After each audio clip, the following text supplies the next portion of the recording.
Hello everyone, welcome to Shakuntalam classes. दोस्तों, आज हम डिस्कस करेंगे डॉक्ट्राइन ऑफ फ्रस्ट्रेशन। ये डॉक्ट्राइन को हम बोलते हैं डॉक्ट्राइन ऑफ सुपरवेनिंग इम्पॉसिबिलिटी। इसके दो नाम है, एक नाम डॉक्ट्राइन ऑफ फ्रस्ट्रेशन और हम इसे बोल सकते हैं डॉक्ट्राइन ऑफ सुपरवेनिंग इम्पॉसिबिलिटी। ये doctrine section 56 of Indian contract act 1872 में मेंशन है। तो चलिए हम देखते हैं ये डॉक्ट्राइन क्या कहता है। हम शुरू करते हैं एक मैक्सिम से, lex non cogit ad impossibilia. This maxim means that the law will not compel a man to do what he cannot possibly perform. मतलब कोई भी लॉ किसी भी इंसान को फोर्स नहीं कर सकता वो काम करने के लिए जो वो किसी भी कारणवश परफॉर्म नहीं कर पा रहा है। अब वो क्या कारण है वो हम आगे देखते हैं। अब देखेंगे कि फ्रस्ट्रेशन का मतलब क्या होता है। फ्रस्ट्रेशन का मतलब होता है टू डिफीट। अगर कोई भी पार्टी ने कॉन्ट्रैक्ट किया है तो कॉन्ट्रैक्ट करते टाइम पार्टीज के दिमाग में कोई पर्पस है, वो डिफीट हो गया है। क्यों डिफीट हो गया है? क्योंकि एक इम्पॉसिबिलिटी अराइज हो गई, सुपरवेनिंग इम्पॉसिबिलिटी। सुपरवेनिंग इम्पॉसिबिलिटी जैसे कि कोई अर्थक्वेक आ गया है, जैसे कि कोई सुनामी आ गया, ड्रॉट आ गई है, या फिर अगर हम करंट केस देखें कोविड 19 का क्या केस, हम देख सकते हैं कि लॉकडाउन के बाद सारे बॉर्डर्स क्लोज हो गए हैं, कोई भी इंटरस्टेट मूवमेंट नहीं हो रहा है। अगर दो पार्टीज हैं, एक पार्टी दिल्ली में रहती है, एक पार्टी हरियाणा में रहती है, तो हरियाणा वाली पार्टी ने दिल्ली वाली पार्टी को बोला कि हम आपको इस डेट को ये माल सप्लाई करेंगे, ये गुड्स सप्लाई करेंगे। पर कोविड 19 के चक्कर में सब कुछ बंद हो गया और जो हरियाणा वाली पार्टी है उसने अपनी ऑब्लिगेशंस परफॉर्म नहीं करी और वो ऑब्लिगेशन परफॉर्म नहीं कर पाई। तो इस केस में पार्टी जो है वो डॉक्ट्राइन ऑफ फ्रस्ट्रेशन प्ले कर सकती है। ये कह सकती है कि इम्पॉसिबिलिटी थी, इस वजह से वो कंपनसेशन पे करने के लिए लायबल नहीं है। तो हम देखते हैं, frustration roughly translate to defeat, but in legal terms it is a condition when the parties to contract are relieved from their obligation due to inability caused by unforeseen circumstances, events beyond their control. वो ऐसे circumstances, वो ऐसे events जो parties के control में नहीं है, जैसे कि कोविड 19 किसी इंसान के हाथ में नहीं है। अब कुछ इलस्ट्रेशन देखते हैं। एक पर्सन था, वो इंडिया का रेजिडेंट था, उसने कॉन्ट्रैक्ट किया एक पर्सन बी के साथ जो कि रेजिडेंट ऑफ नेपाल के था। कॉन्ट्रैक्ट ये हुआ कि ए जो है बी को 50,000 वीट बैग सप्लाई करेगा और इनिशियल स्टार्टिंग में ए ने 3,000 बैग्स जो है डिलीवर कर दिए।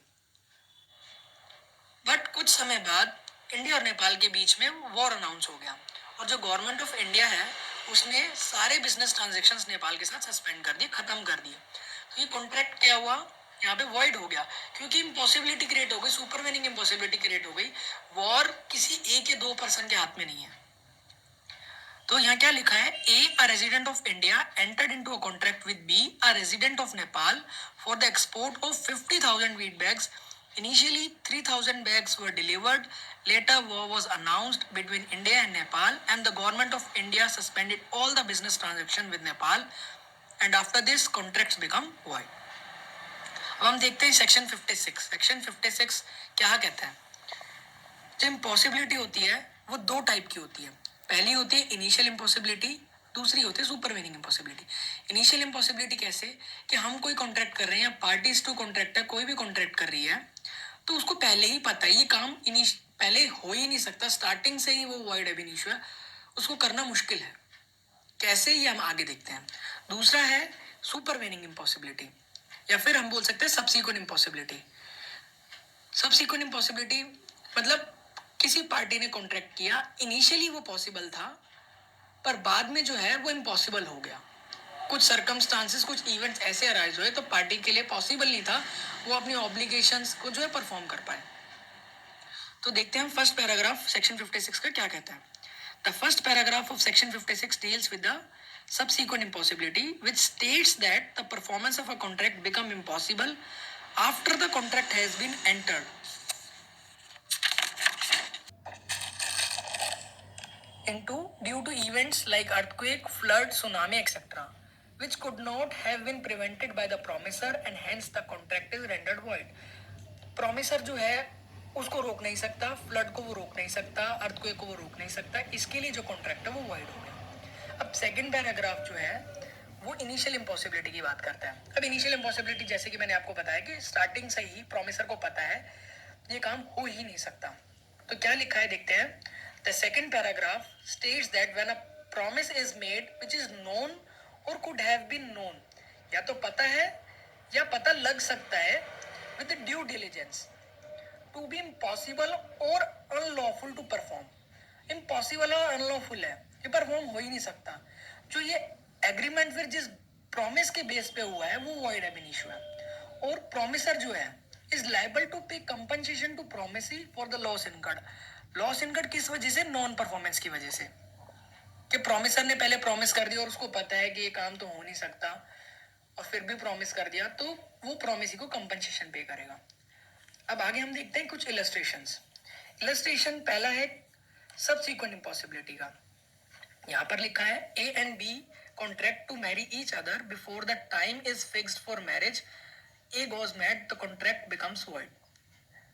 इसका मतलब ए और बी ने कॉन्ट्रैक्ट किया कि वो आपस में शादी होंगे, पर शादी करने से पहले ए जो है वो पागल हो जाता है, उसकी मेंटली जो है कंडीशन ठीक नहीं थी, तो ये कॉन्ट्रैक्ट जो है यहाँ पे वॉइड हो जाएगा, क्योंकि सबसीक्वेंट इम्पॉसिबिलिटी हो गई। जब बात करी थी, जब रिश्ता देखा था तो सब कुछ ठीक था, लड़का ठीक था, लड़की भी ठीक थी, इनिशियली सब कुछ ठीक था, पर सब्सिक्वेंटली आगे जाके है कि इम्पॉसिबिलिटी अराइज हो गई कि ये जो है वो मैड हो गया। आगे दे रखा है इसमें कि इनिशियल इम्पॉसिबिलिटी का example, according to Hindu law a married man knows that he can not marry again when his wife is alive, if he promise to do so he is bound to compensate his wife. ये क्या कह रहा है कि Hindu law में हम लोगों को पता है कि अगर किसी आदमी ने शादी की है, कोई आदमी शादीशुदा है, तो जब तक उसकी एक वाइफ जिंदा है तो वो दूसरी शादी नहीं कर सकता। अगर वो ऐसा करने से प्रॉमिस कर देता है तो वो अपनी वाइफ को कंपनसेट करेगा। अब यहाँ पर इनिशियल इम्पॉसिबिलिटी, उस आदमी को पहले ही पता है कि वो ये काम नहीं कर सकता, हिंदू लॉ में परमिट नहीं है। अब हम कुछ केस स्टडीज देखेंगे। केस स्टडी क्या थी यहाँ पे? पहली केस स्टडी है, बहुत फेमस केस है, टेलर वर्सेस कार्लवेल, 1872 का ये केस है।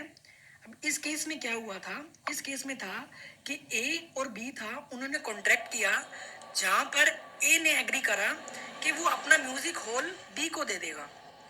वहां पर बी जो है एक म्यूजिक शो होल्ड करेगा किसी स्पेसिफिक डेट पे, पर जिस दिन म्यूजिक शो होना था उससे एक दिन पहले वो जो हॉल है वो डिस्ट्रॉय हो गया, वो फायर से डिस्ट्रॉय हो गया, उसमें आग लग गई। और बी की अब कंटेंशन क्या थी कि भाई मुझे तो नुकसान झेलना पड़ा, मैंने ए को कहा था कि हॉल ए मेरे को देगा, पर अब जो है हॉल डिस्ट्रॉय हो गया, अब मुझे तो नुकसान हो गया क्योंकि मैं अपनी परफॉर्मेंस दे ही नहीं पाया। तो अब बी ने ए को स्यू कर दिया कंपनसेशन के लिए कि भाई उसको कंपनसेशन चाहिए। तो फिर कोर्ट ने क्या कहा? कोर्ट ने इस केस में डॉक्ट्रिन ऑफ फ्रस्ट्रेशन को अप्लाई किया और ये बोला कि जो कॉन्ट्रैक्ट की परफॉर्मेंस है वो फिजिकली इम्पॉसिबल है, क्योंकि यहाँ पे सब्जेक्ट मैटर जो है वो डिस्ट्रॉय हो गया। जैसे कि जो होल था अब वो डिस्ट्रॉय हो गया, सब्जेक्ट मैटर डिस्ट्रॉय हो गया, तो इसमें एक ही कोई गलती नहीं थी, किसी भी पार्टी का कोई फॉल्ट नहीं था। तो कोर्ट ने कहा कि ए जो है वो लायबल नहीं है कंपनसेशन के लिए। अब एक बार हम इसको देख लेते हैं, यहाँ पे क्या लिखा है।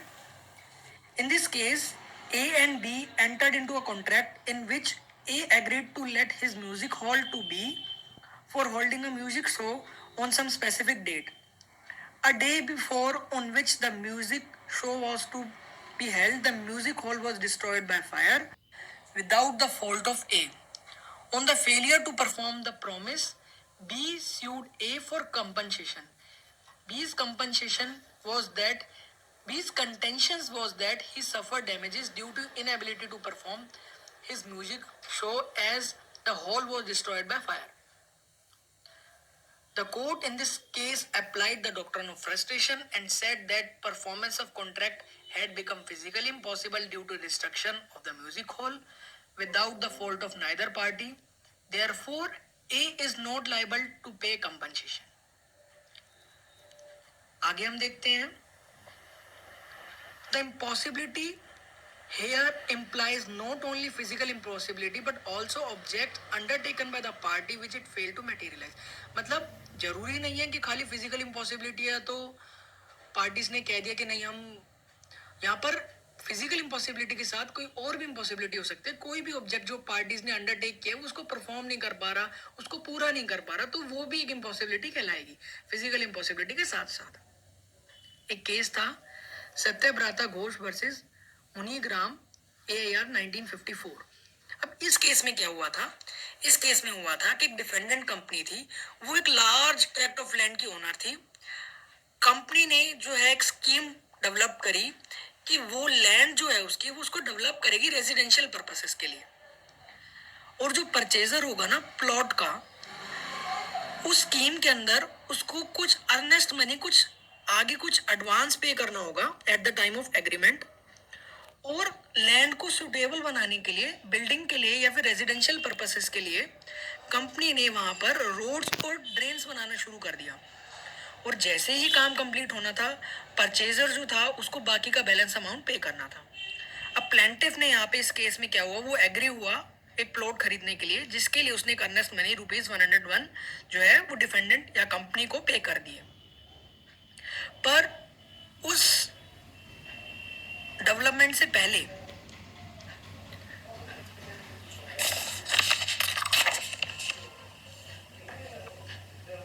जो कुछ पोर्शन ऑफ लैंड था वो जो है वो रिक्वेजिशन हो गया, वो गवर्नमेंट ने ले लिया under rule 29 of defence of India rule.